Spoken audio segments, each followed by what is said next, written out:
On Sunday, towns and cities across the nation observed the 10th anniversary of the worst terrorist attack in United States history, and Malden was no different.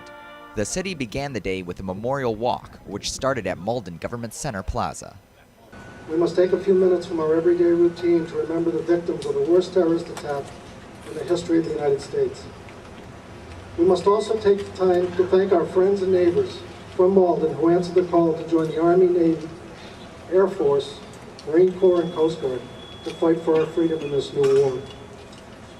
We must also remember the active duty military, National Guard, police officers, firefighters, search and rescue teams, medical professionals, veterans, and everyday Americans who responded to the disasters at Ground Zero.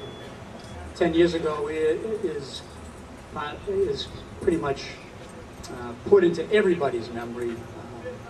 A day just like this, I can remember being in the office early in the morning, crystal clear, blue day, and having the events of that day unfold almost unbelievably in contrast to the beautiful fall day that the entire eastern seaboard was experiencing. But the walk proceeded down Pleasant Street to the Immaculate Conception Parish, where the Knights of Columbus Council held a mass honoring Malden and Medford's first responders.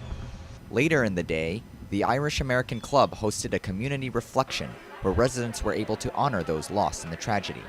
Despite the turnout, however, I wasn't able to find anyone who would talk about their experiences on camera, although there was one gentleman who wanted to make sure a certain type of rescuer didn't go unnoticed.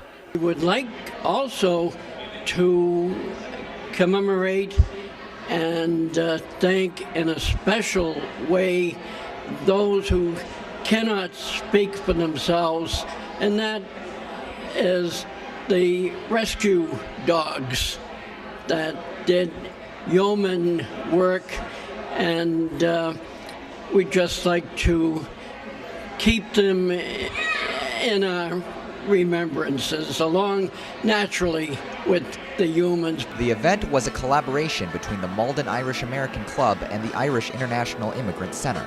Grant Mukai, Patch.com, Malden.